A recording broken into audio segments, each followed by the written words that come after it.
We have a child now, so let's live well together, shall we?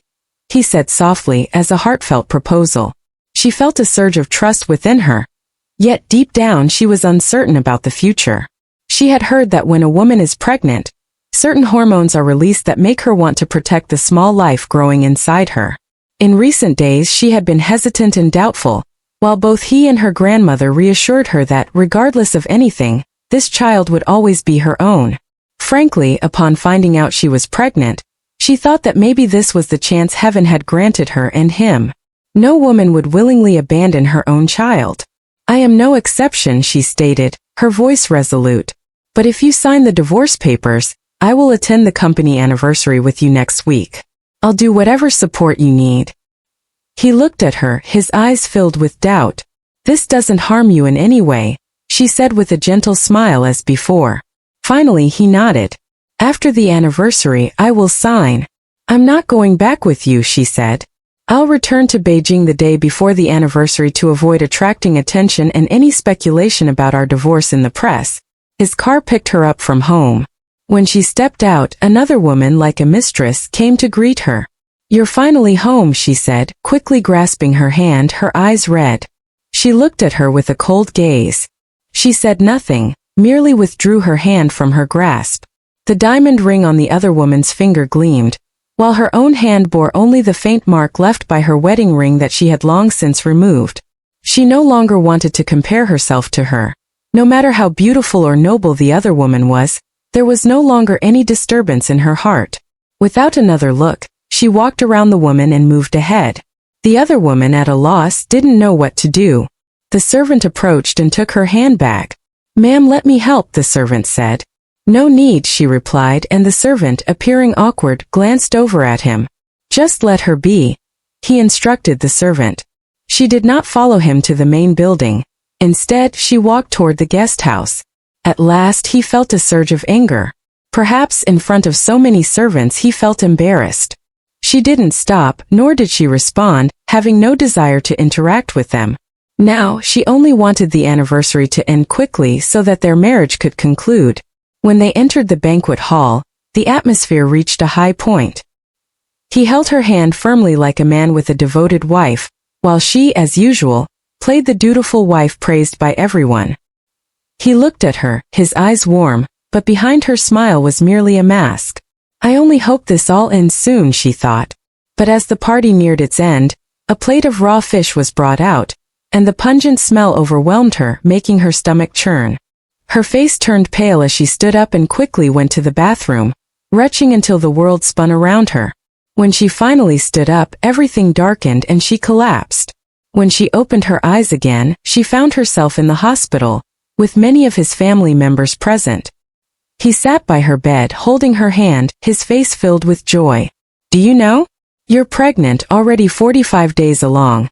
His voice soft and warm, as if afraid to startle her. In that moment she felt a bit dazed. He was finally gentle like this. 3 years had passed, with such tender moments few and far between. In those 3 years, he had rarely seen the other woman, but whenever he did, there was a particular gentleness reserved just for her, because she was the one he liked.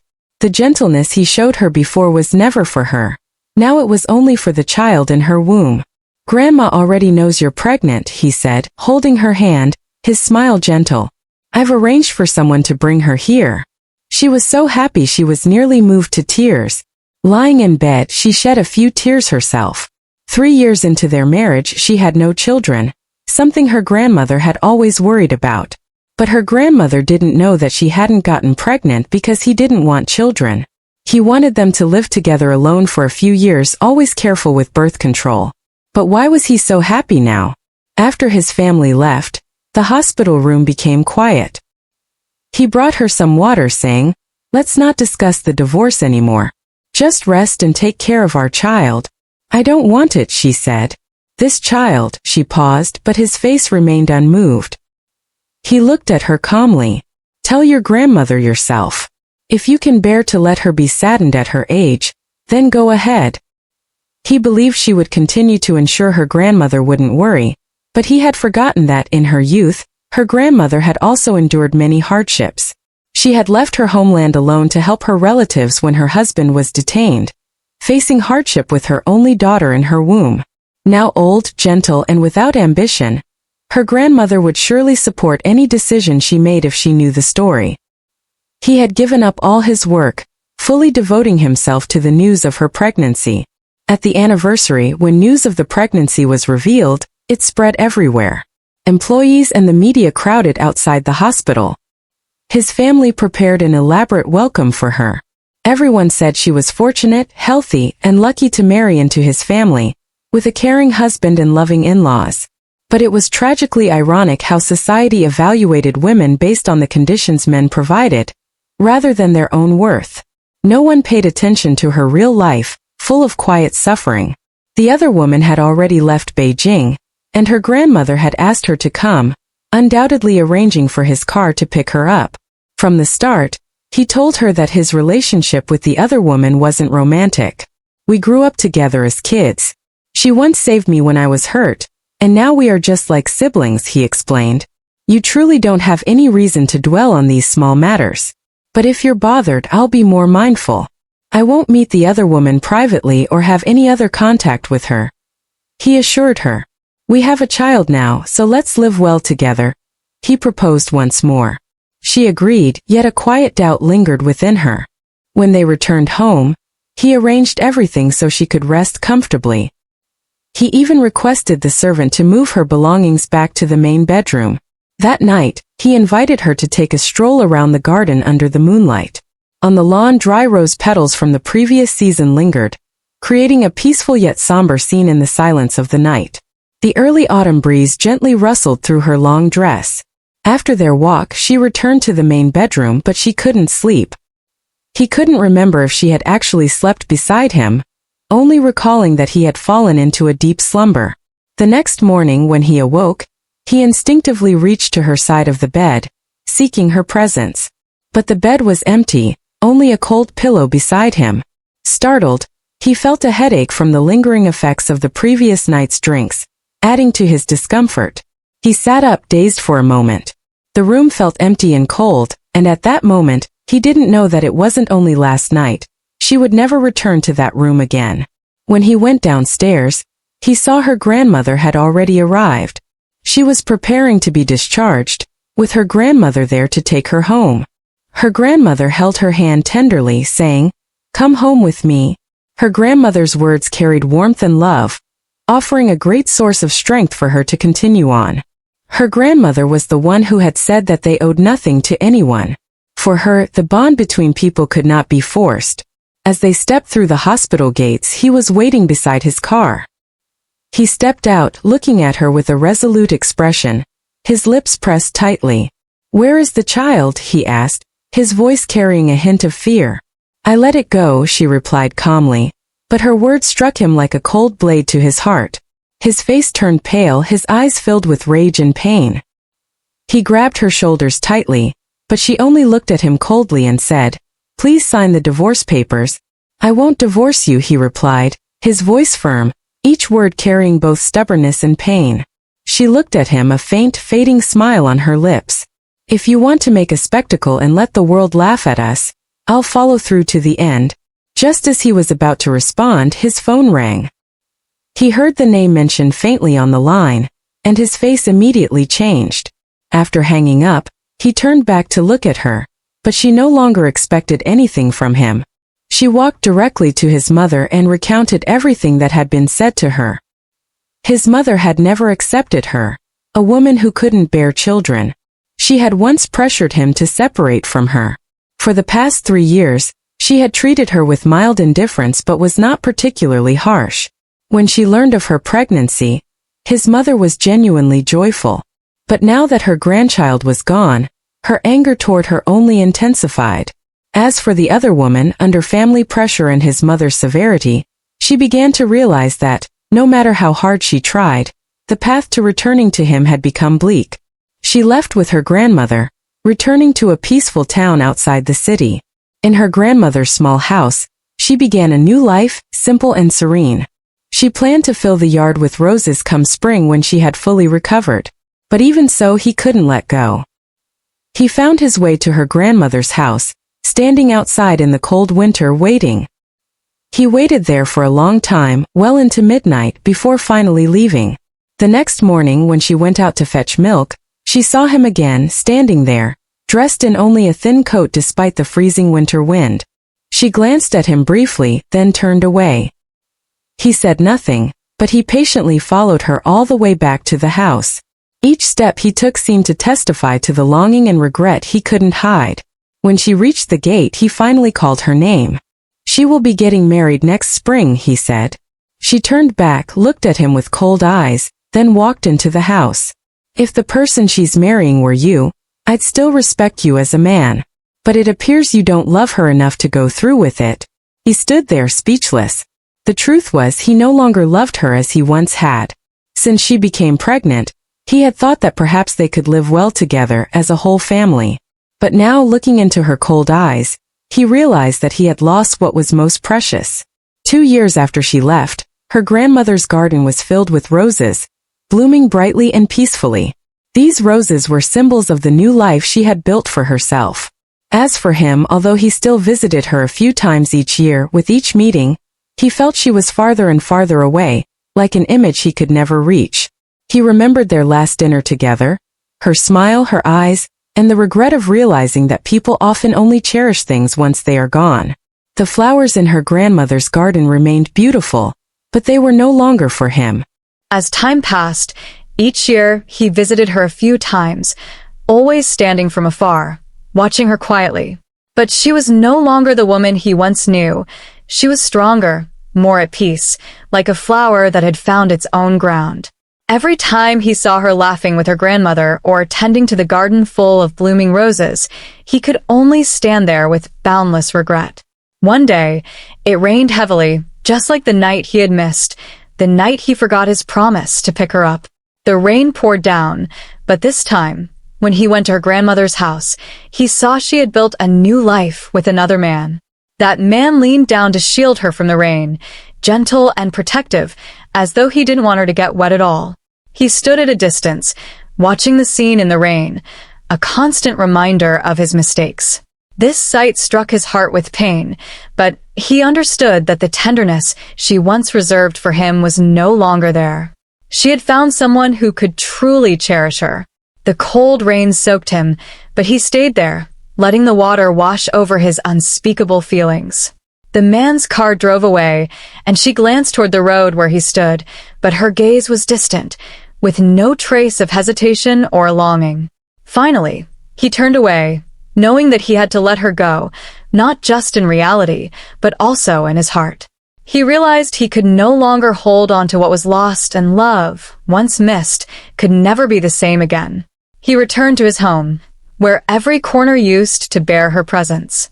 The servants still mentioned the lady of the house in their daily conversations, reminding him of her constantly. Every evening when the clock struck 6, he still hoped for someone to be waiting for him at the door, a habit he couldn't shake from when they were together. He sat by the window, looking out at the garden where the roses had gradually withered with the season. In his heart, he understood that it was all over. She, the woman he had not known how to cherish, had now found her own happiness, a happiness he could never reach. He reminded himself that life would go on, but within him, a quiet sadness lingered, a reminder of the regrets he couldn't change. She was now part of his past, a memory of someone he had once loved, someone he missed, and someone he had truly lost forever.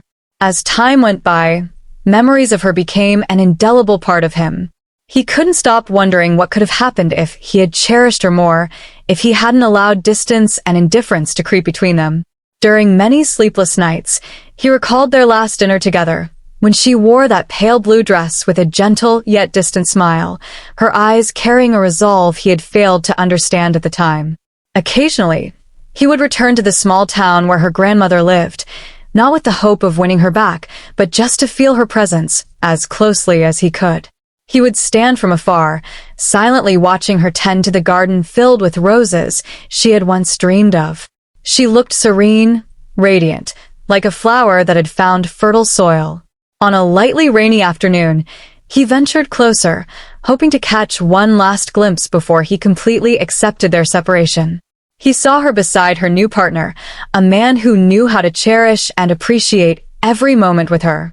This man gently shielded her from the raindrops, caring for her in such a way that he seemed afraid even the smallest harm could reach her. From afar, he felt his heart sink with endless regret. He knew he no longer had a place in her life. Seeing that scene, he understood that the best thing he could do for her was to let go, allowing her to enjoy the complete love she deserved. The roses in her grandmother's garden bloomed beautifully, each blossom a witness to her journey from heartbreak to happiness. As for him, after many visits, he gradually learned to let go, to abandon his last illusions. Returning to his empty home, he spent time confronting himself. Every corner of the house held traces of her, from the smallest memories to their warmest moments together. He told himself this would be the last time he let his heart weigh heavy with the past, that he would bury those emotions that had once kept him awake at night, so that both of them could truly move on. In the months that followed, he quietly went on with his life, with her remaining a part of his bittersweet yet beautiful memories. Each year, as spring arrived, he remembered her grandmother's rose garden, where the flowers would continue to bloom brightly, symbolizing her new life, free from the pain he had unwittingly caused. When the final dawn rose, he knew it had truly ended. They had passed by each other in the rain of life, and now, each had taken their own path. He smiled with a gentle sense of relief, his heart finally at peace in his loss, for he knew that, no matter what, she had found her own happiness, and this was the last gift he could give her, letting go so that she could live the life she had always wanted. As time passed, the memory of her became an indelible part of him. He couldn't stop wondering what could have happened if he had cherished her more, if he hadn't allowed distance and indifference to come between them. During the long sleepless nights, he recalled their last dinner together, when she wore that light blue dress, with a gentle yet distant smile, her eyes filled with a determination he couldn't understand at the time. Sometimes he would return to the small town where her grandmother lived, not with any hope of winning her back, but just to feel her presence from as close as he could. From afar, he watched her quietly as she tended to the rose garden she had once dreamed of. She looked peaceful, radiant, like a flower that had found its fertile soil. One light rainy afternoon, he ventured closer, hoping to see her one last time before fully accepting their separation. He saw her with a new man, someone who knew how to cherish each moment by her side. The man shielded her from the rain, protecting her gently, as though he feared even the slightest harm might touch her. He stood from afar, his heart weighed down with endless regret. He knew he no longer had a place in her life. Watching that scene, he understood that the best thing he could do for her was to let go, to allow her the complete love she deserved. The roses in her grandmother's garden bloomed brightly, each one bearing witness to her journey from heartbreak to happiness. As for him, after many visits, he gradually learned to let go, slowly releasing the last illusions. Returning to his empty home, he spent time confronting himself. Every corner of the house held traces of her, from the smallest memories to their warmest moments. He told himself this would be the last time he let his heart linger in the past, that he would bury the emotions that had kept him awake, so that both of them could finally move on. In the days that followed, he lived his life quietly, with her remaining a beautiful yet sorrowful part of his memory. Each spring he thought of her grandmother's rose garden, where the flowers would continue to bloom in full, symbolizing her new life, free from the pain he had unknowingly caused. When the final dawn broke, he understood that it had truly ended. They had passed each other like rain and life, and now each had their own path. He smiled with a gentle relief, his heart finally at peace in his loss, knowing that, no matter what, she had found her own happiness. And that was the final gift he could give her, letting go so that she could live the life she had always wanted. Many years later, he truly found peace. He lived his life, but the memories of her would occasionally drift back into his quiet nights, like a soft autumn breeze. His life was now a collection of tranquil routines, filled with quiet strolls in a rose garden he had planted himself as a way of preserving her memory. One late autumn day, he received a package from a distant address. When he opened it, he found a small, carefully wrapped book. It was a collection of short stories she had written. Tales of a strong woman who overcame pain to find herself. Each story faintly reflected images of her grandmother, and even of him, but as a distant, faded figure. As he turned each page, his heart tightened with unnamed emotions. One story was about a young woman who had once loved deeply but eventually had to leave, because she understood that love sometimes couldn't be forced. The story ended with the image of the woman standing amidst a field of roses, blossoming and strong, completely free. He sat quietly, realizing this was her final farewell. A gentle goodbye free of blame or bitterness. She had passed through his life like a rainstorm, leaving behind marks that could never fade, yet taking away all the sorrow, leaving peace in his soul. The next day, he took the little book to the rose garden and placed it beneath the largest tree. He sat in silence, watching the rose petals drift in the breeze, each petal falling and then blooming again. He smiled, feeling as if he had finally let everything go. The springs that followed came and went, and the rose garden continued to bloom, a reminder of love and release. He had learned to live in the present, to let her become a beautiful memory, a part of his journey toward growth and change. The rains had passed, leaving behind roses that would continue to bloom, bright under the sunlight, like the final reply to a love that had once been.